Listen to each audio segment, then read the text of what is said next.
What's up, guys? Welcome to the football channel. I'm Bruno. I'm going to talk today about Italy versus Spain, the upcoming game in the European Championships. I'm super excited for this game, obviously. I'm sure if you're watching this video, you're super excited for this game. And it's the first of two semifinals that we're going to see this week, midweek.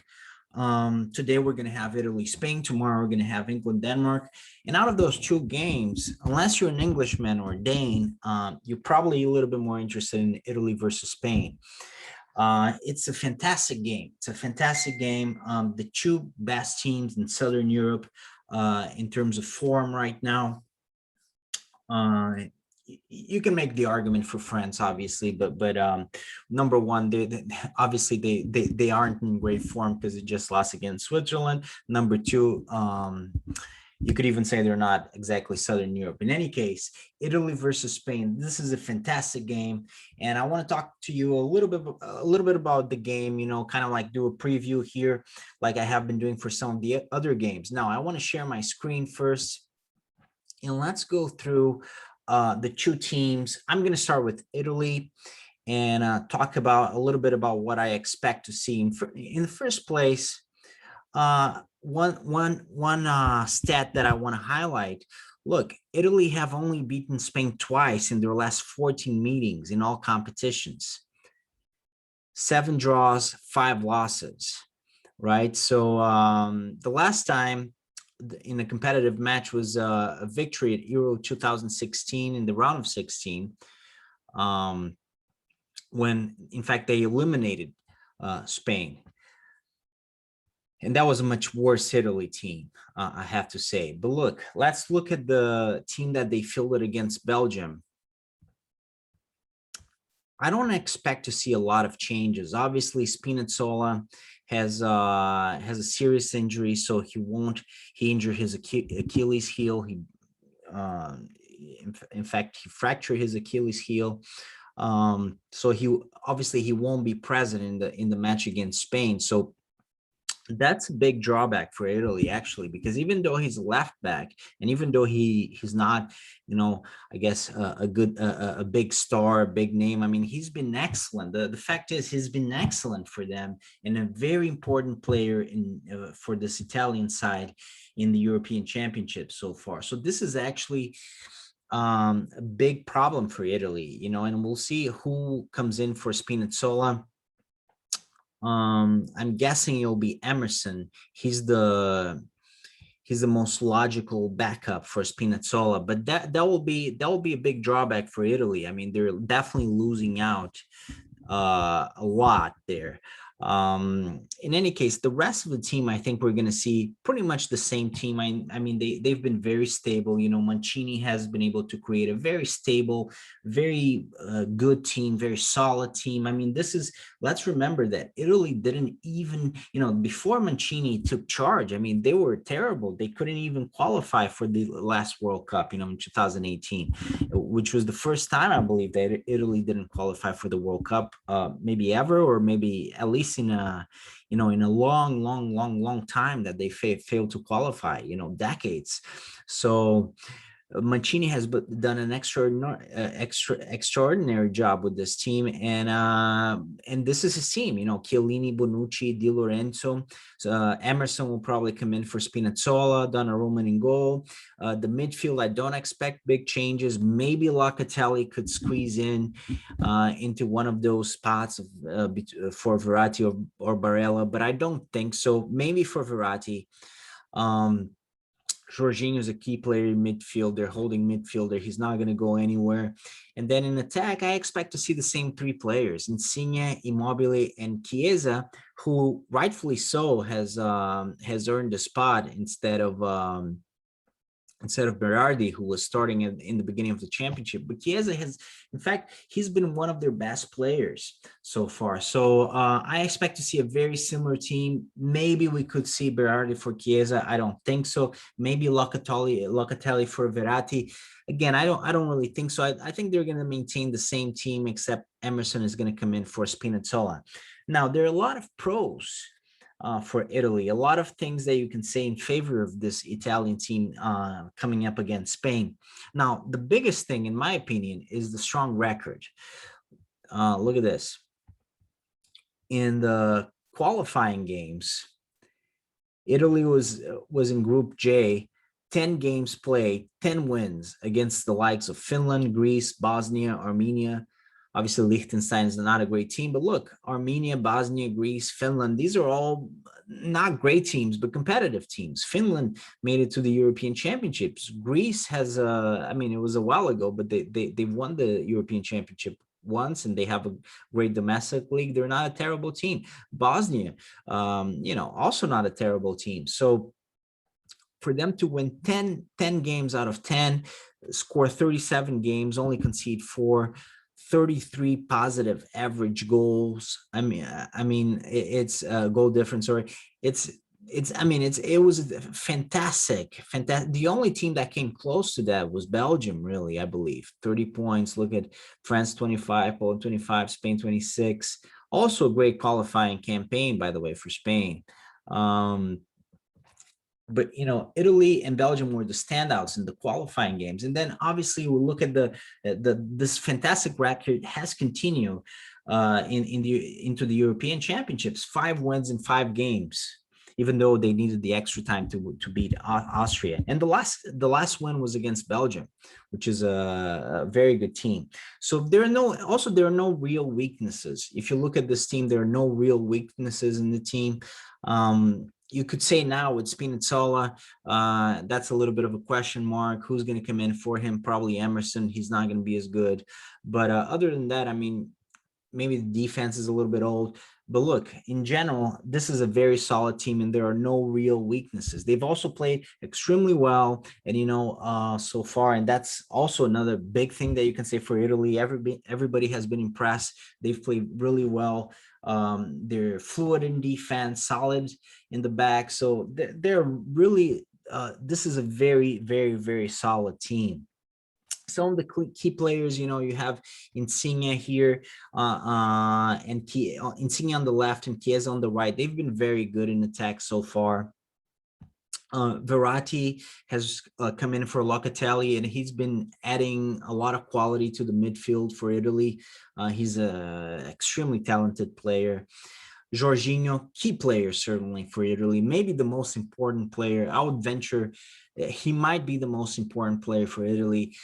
He has a key role, just like he does for Chelsea. He completely, as a holding midfielder, he completely controls the game for both Chelsea and both Italy. He provides backup for the defense. Also, he provides that link with the other midfielders in the attack. I mean, Jorginho he's almost like an invisible player, right? Because you don't notice him so much, but he's really one of those key players in central midfield that really make the team tick and holds everything together, just like Kante or Makelele in the past,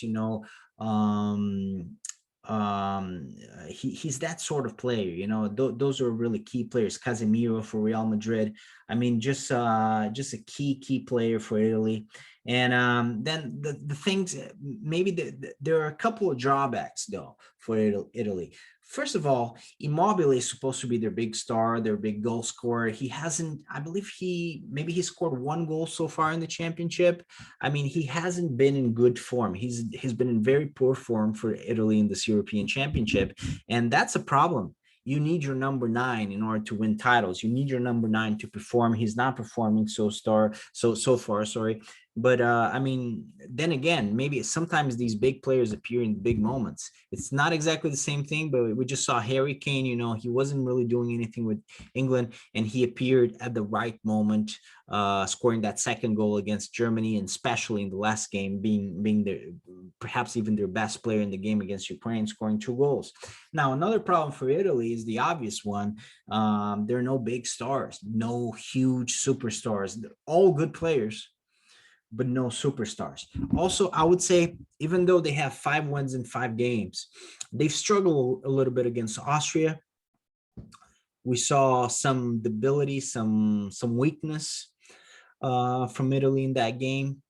And against Belgium, yes, they won, but it wasn't a very clear win. I mean, Belgium could definitely have drawn that game coming from behind. I mean, they were very dangerous. I mean, it was a very close game. It wasn't very convincing. Certainly it was against a top team like Belgium, but it wasn't a super convincing victory for Italy. So I would say, yeah, they struggle a little bit to win in the last two games, were the games that really counted. Now, Spain, I'm going to look at Spain real quick here. And we look at the lineups against Switzerland. And I also against Spain, for Spain, same thing that I said about Italy. At this point, they have a pretty solid team. I mean, Luis Enrique has been experimenting a lot in the qualifiers, even in the beginning of the championship. But I think now he's kind of found his ideal team. And I think no doubt Unai Simon is going to start. Alba, Laporte, Azpilicueta, maybe Eric Garcia could come in for Pau Torres. Maybe I expect to see Pau Torres and Laporte again as center backs. Midfield is going to be the same, Pedri, Busquets, and Koke.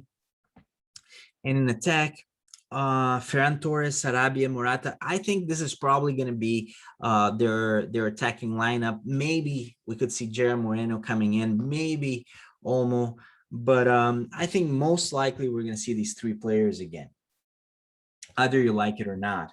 Personally, I would still prefer to see Gerard Moreno instead of Morata, or maybe instead of Ferran Torres, probably instead of Morata, to be honest with you. But this is probably the team Luis Enrique is going to go with. Now, some of the pros for Spain. They've improved in the tournament. They started a little bit shaky, you know.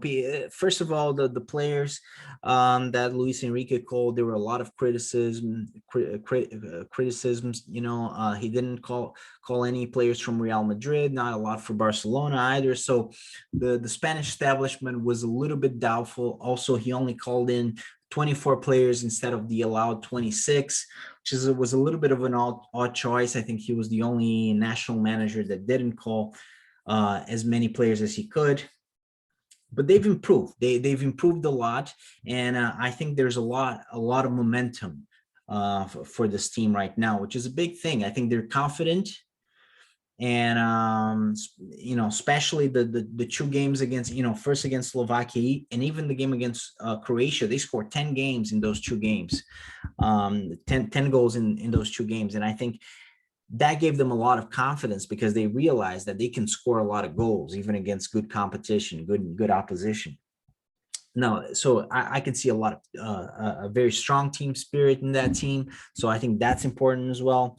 They have a very good midfield with Pedri, which is a fantastic young talent. Busquets and Koke, two established players for Barcelona and Atletico Madrid.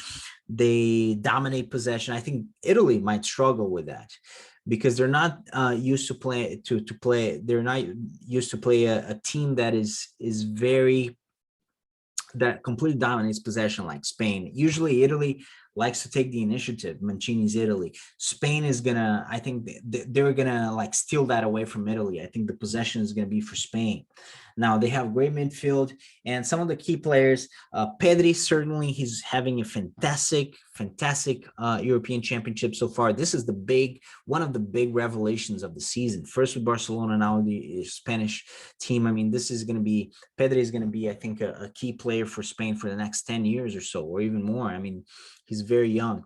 Jordi Alba has been excellent as left back. Busquets, it was a big difference when Busquets came. Roger is a good player, but Busquets is just even though he's not that young anymore, or perhaps he's not as, you could even make the argument he's not as good as he used to be, but still, I mean, we're talking about Jorginho for Italy. Busquets is the same thing for Spain, probably their most important player and a player that holds everything together.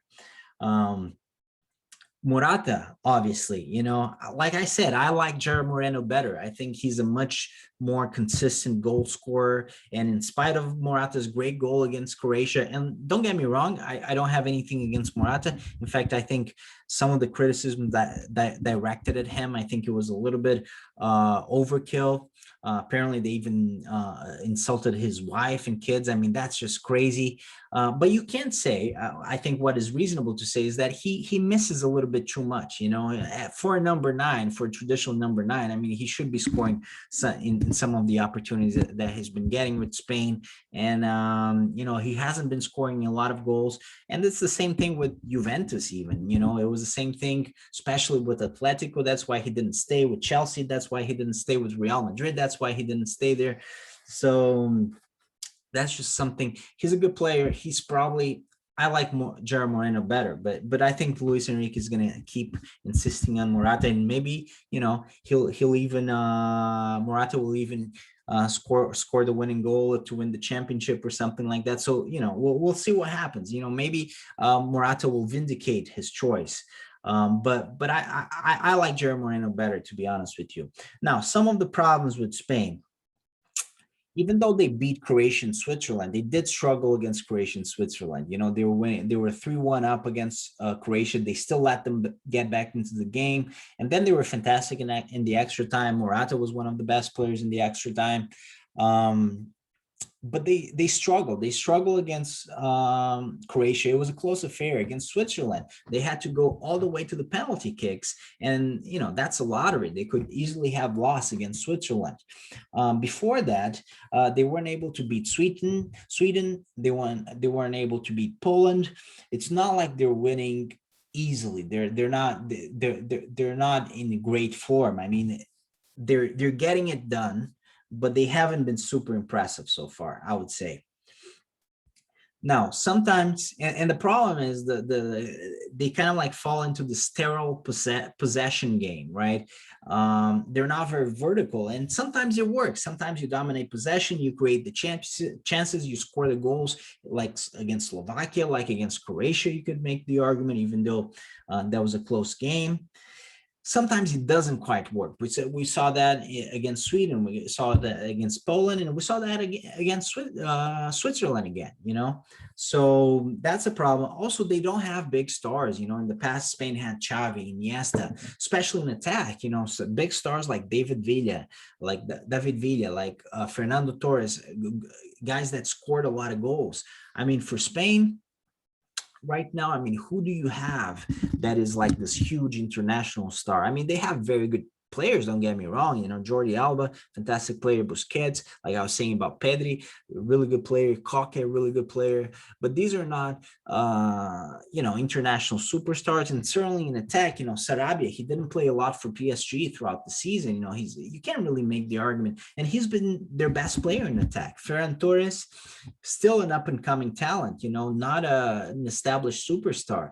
And Morata, you know, I'm not going to repeat everything that I just said, but he's not, even though he's a very good player, even though he plays for a big team, Juventus, I mean, we're not talking about, you know, Harry Kane here or you know, Lewandowski, you know, like a proven goal scorer, Cristiano Ronaldo, you know, Messi, like a proven goal scorer, someone that can lead them to the title. So, but look, this is not entirely unusual with Spain. You know, even in their golden generation years, I mean, there wasn't really one player that stood out. It was more like a collection of very good players instead of just one huge superstar like Messi for Argentina or Mbappe for France, even, or, you know, Harry Kane for England or Cristiano Ronaldo for Portugal. No, it's just more like a collection of very good players. This time around, though, the problem is that these are good players, but they're not world-class players like they had with Iniesta, Xavi, David Villa, Fernando Torres, you know, Sergio Ramos, Piqué. There was a number of them. Now, I think the level, I think everybody will admit that the level is a little bit lower. So overall, I mean, two teams that are not fantastic teams on paper, that are not that don't have a lot of superstars. However, they are having a very good European Championship. Obviously, they're in the semifinals. They've played very good football until now, especially Italy. And you know, my head tells me, go with Italy, for the prediction. Italy's they have 15 wins, counting the qualifying games, in 15 games. I mean, they have a fantastic form. But look, I still think that Spain, if they can make this possession game work for them, they can probably surprise Italy. They can take away the initiative of Italy, and I'm not really sure how well Italy is going to react to that, because this Mancini team is used to having the initiative, and I think Spain is just going to wrestle that away from them. And I think because of that, I'm going to go with Spain. I think Spain, in my opinion, has a slightly better chance of winning. But look, this is almost a 50-50 game. Anything can happen, and it's going to be a very close affair. But I would say I'm still going to go with Spain, but I was wrong in the Belgium-Italy game. Italy was able to get it done against Belgium, so maybe they'll do it again against Spain, and whoever wins this game though will be a great finalist. So thanks for watching, and I'll be back for the review of the game and the England versus Denmark preview soon. Thanks for watching.